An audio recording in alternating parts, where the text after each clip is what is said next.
today? How are you all feeling? I mean, of course I loved the work Charlotte was doing. One Woman is amazing. I already knew that. My daughter got to attend One Girl this summer, and for a kid that doesn't really talk at the dinner table, she talked to us for 2 hours about how amazing that day was. So to thank you just for that is a lot, but thank you. I'm completely inspired. I'm totally on board with One Woman, and I can't wait to share my little piece of wisdom here so that we can all go home feeling extra fearless. So I have been excited to talk to you today since I first found out about this event about 6 months ago, and people have been asking me if I'm nervous about speaking, which I'm not that nervous about speaking, but what I was a little bit nervous about was writing this speech for you. Because emotional empowerment has been so revolutionary for me, and I wanted to be sure to get it just right. In the 11th hour, after unsuccessfully trying to pack in 5 years of knowledge into one speech, I took my own advice and I followed my heart to share the 3 tools that have impacted me the most on my journey from frazzled and fearful to fulfilled and free. So many of you are here today because you want to be fearless. Too often you let your fears and obstacles get in your way. So today you're setting your fears aside and enjoying this boost of inspiration. And some of you are here because you want to become even more fearless. You've achieved great things in your life, and you're here to exercise your courage muscles and go for more. And some of you are here because you are free. You've moved from fears to freedom, and now you're able to help others to be fearless too.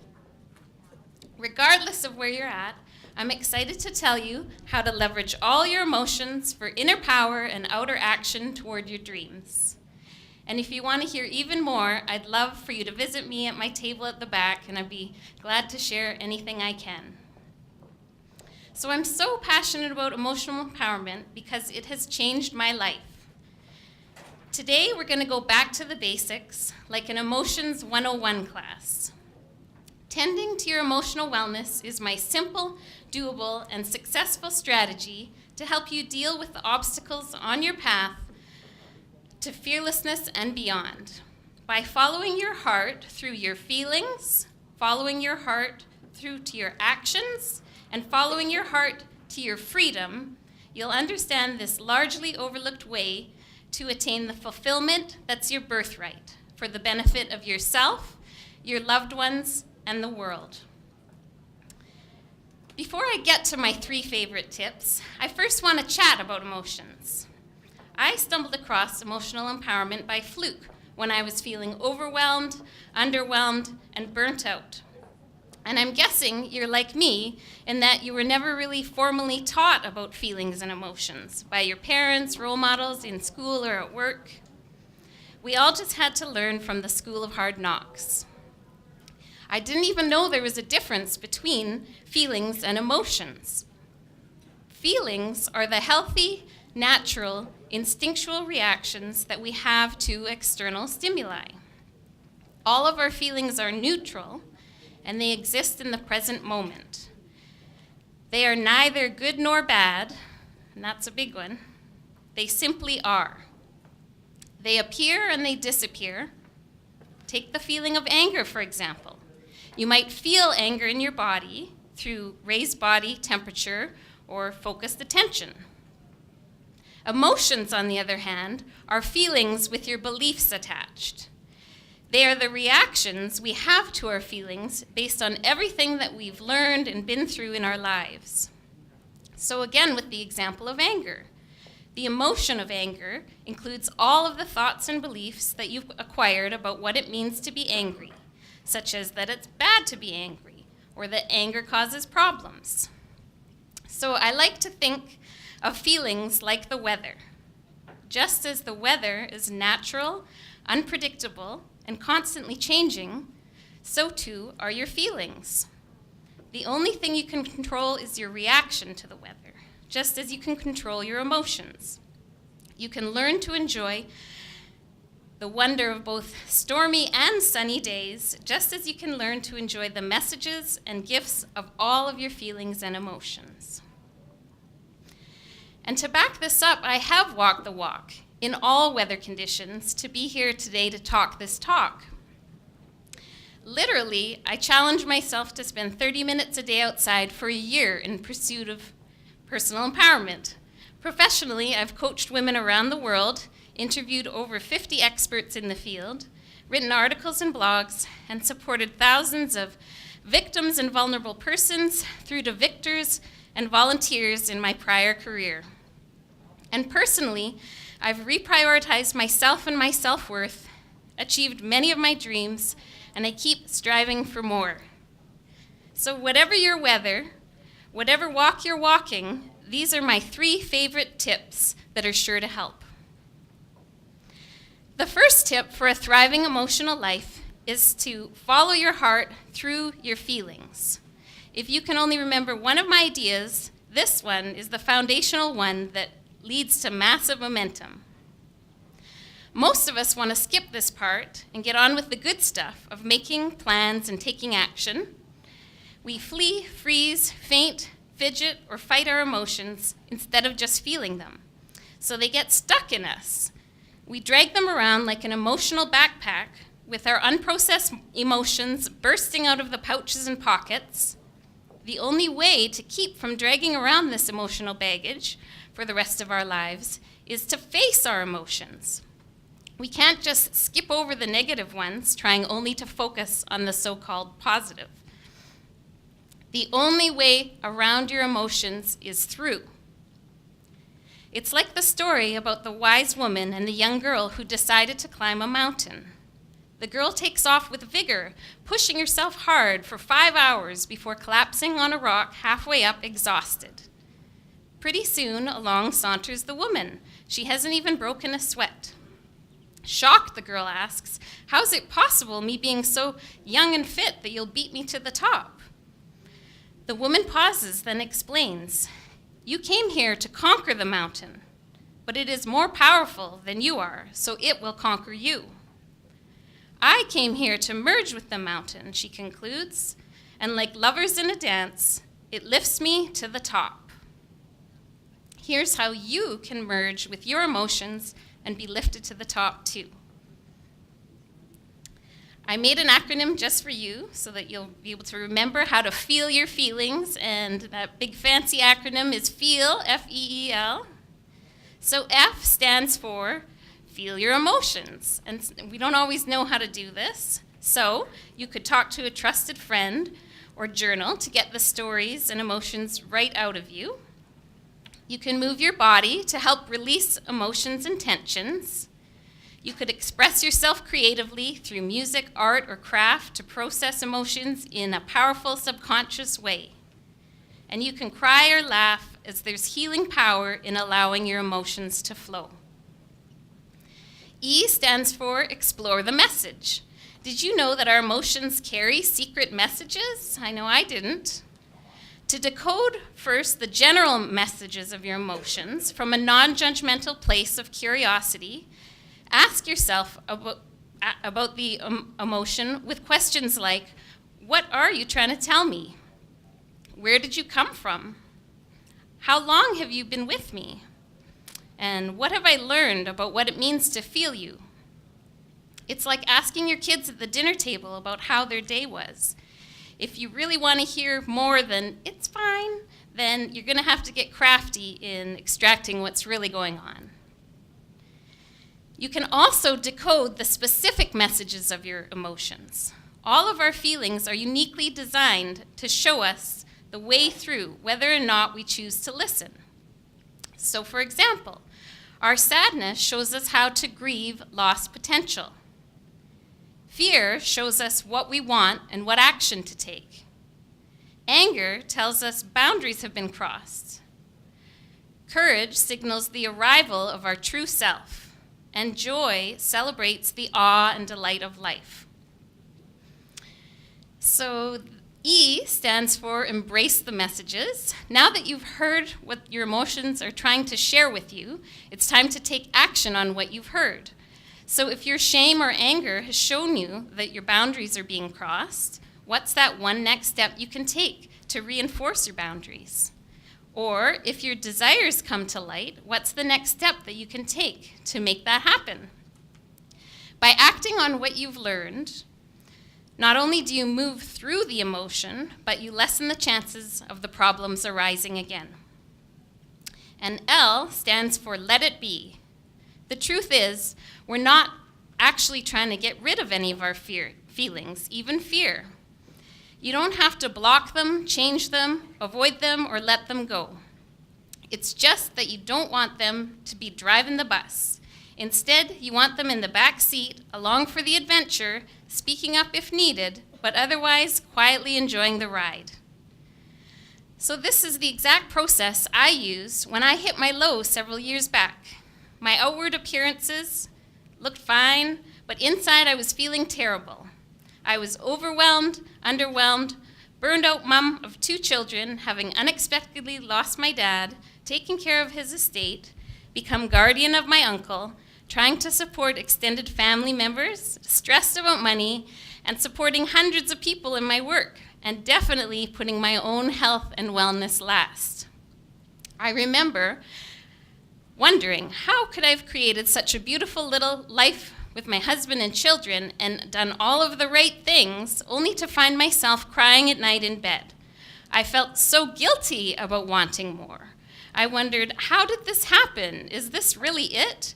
Is this really all there is to life, taking care of everybody else forever until the end?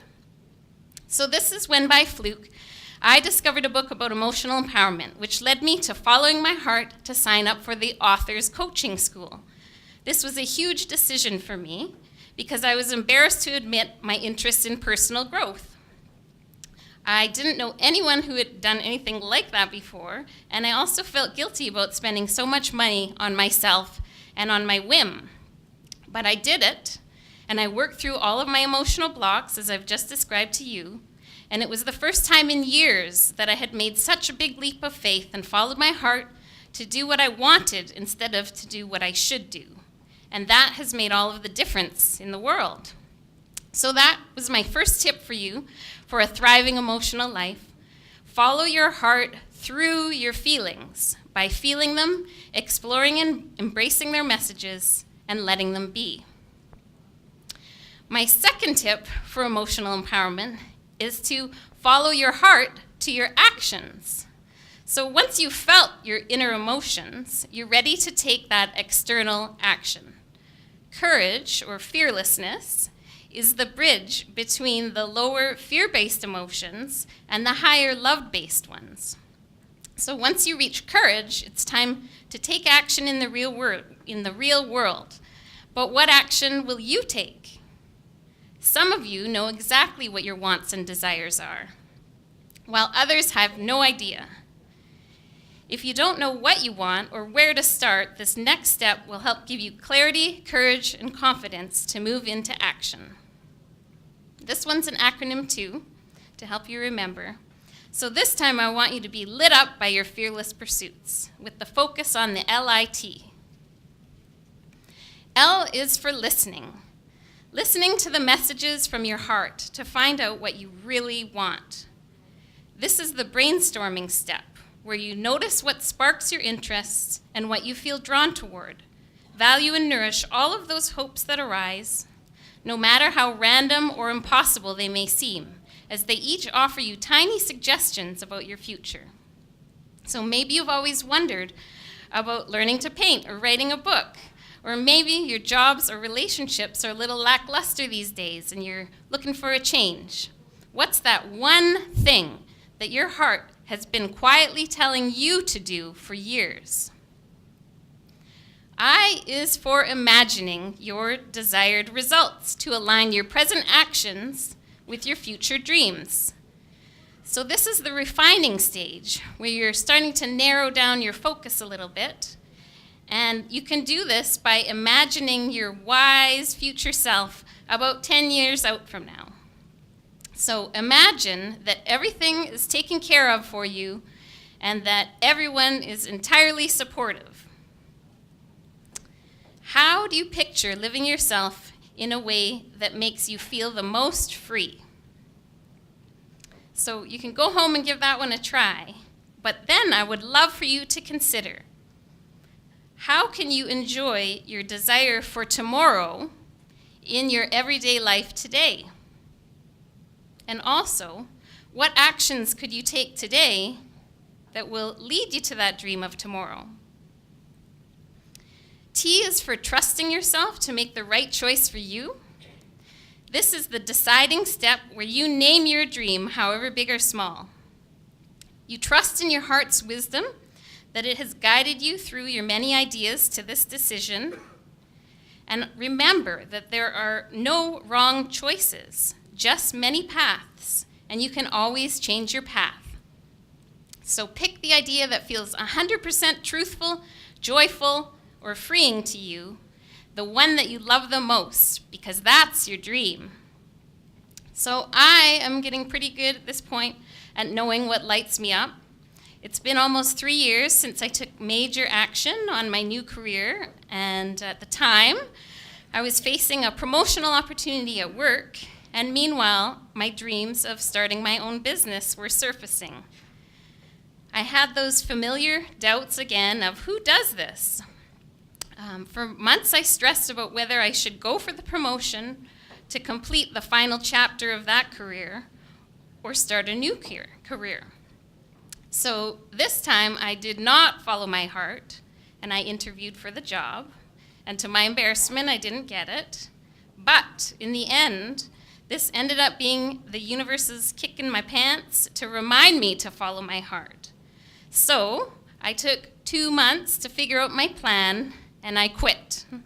And I felt so happy and free on that last day of work. It was like I was 18 again, and I had just graduated from high school.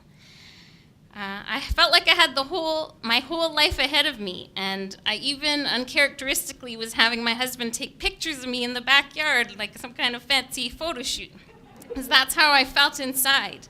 And it was really wild because a few months away were my 40th birthday, and here I was jobless, and I was celebrating it.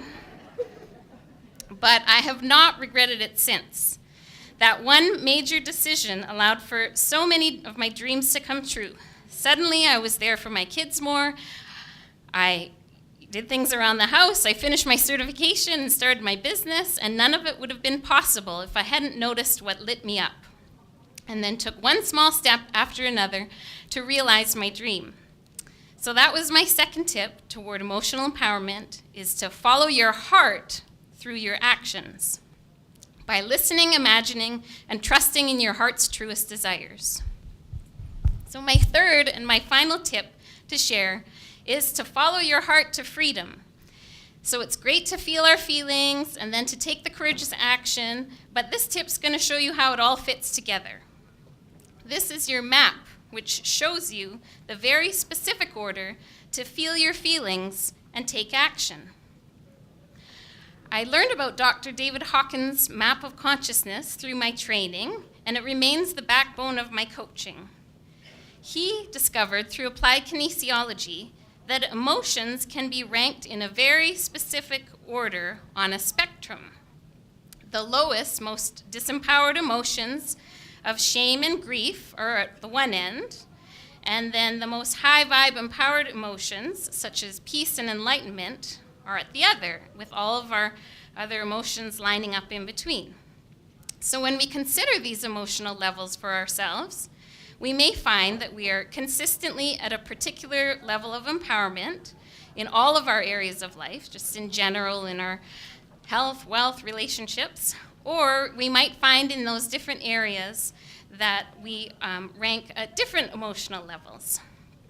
The goal is to experience those highest levels as often as possible, to fear less and to love more.